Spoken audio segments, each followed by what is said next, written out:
She smirked when she said it. Spending the week with my boss. Don't wait up. The words hung in the air like a knife over my head. I looked up from my coffee, steady, calm. Okay, I said, setting the cup down. Be safe.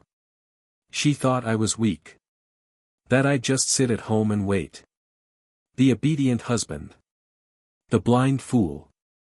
She had no idea I'd already found the hotel reservation in her email 2 nights earlier. We'd been married 7 years. 7 quiet, seemingly perfect years. The kind that looked flawless from the outside. Nice photos, polite smiles, matching watches. But underneath, I'd started seeing cracks. Late meetings. Dead battery excuses. A new perfume I didn't buy her. And then there was the smile, that practiced, guilty smile she wore when she thought I wasn't paying attention. I wasn't the jealous type, but I wasn't an idiot either. So I watched. I listened. I waited. Her boss, Daniel, ran a high-end law firm, the kind where a Rolex somehow proved you were good at your job.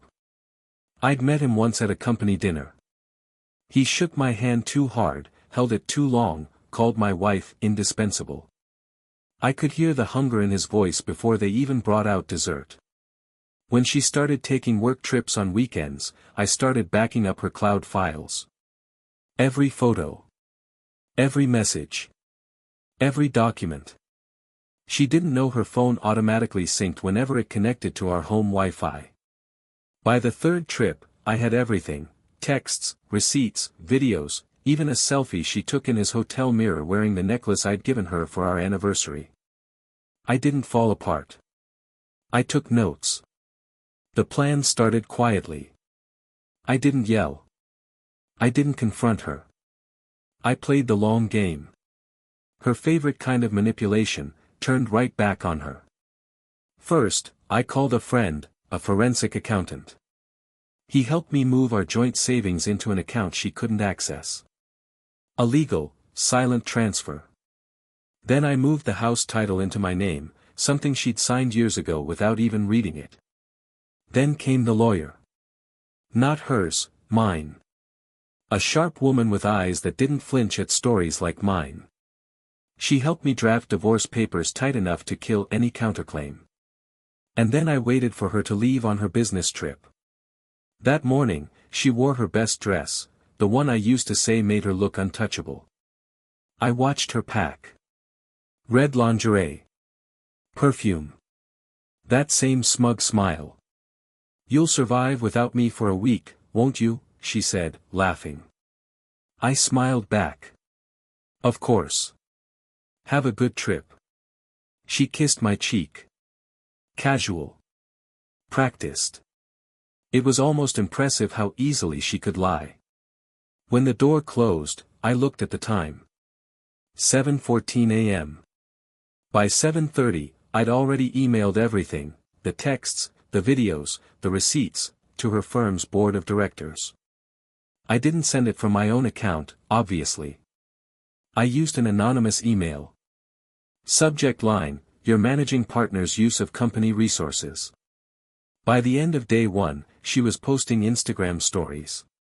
Wine glasses. Dim lighting.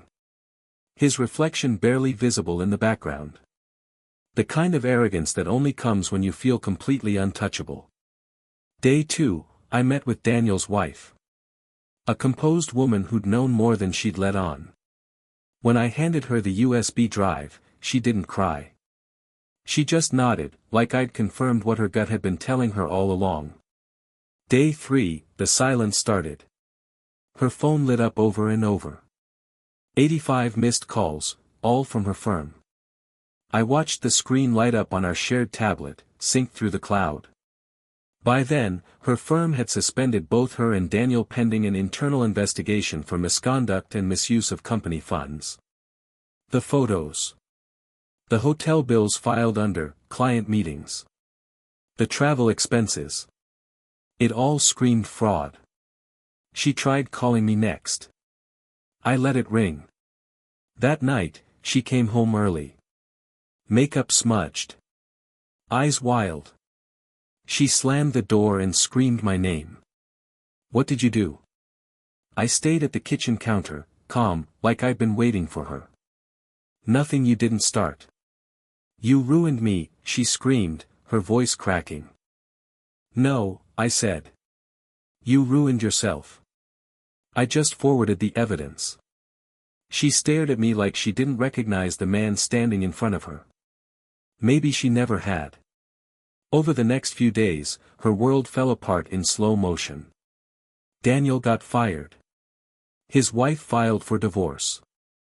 Her reputation, the confident, untouchable attorney, gone. She tried to fight back legally, but she'd already signed the prenup she used to mock me for wanting. Why do you even need this? You'll never need protection from me, she'd said back then, laughing. Now it was the document protecting me from her. She left with nothing but her clothes and her car, the one still being financed. I didn't watch her go. I didn't need to. A month later, I stood in the same kitchen. Same cup of coffee. Same quiet. Except this time, the silence felt earned. People talk about revenge like it's poison. Like it eats you alive. They're wrong. It's medicine, if you take the right dose. Because I didn't destroy her. I just revealed the truth. I gave her the mirror she'd been refusing to look at. And when I finally watched her reflection shatter, I felt nothing. No anger. No regret. Just peace. Cold, clean, well-deserved peace. She once told me her greatest fear was losing control. So I let her believe she still had it, right up until the day she lost everything. That's the thing about playing with fire. You never realize the match was in my hand the whole time. Retry.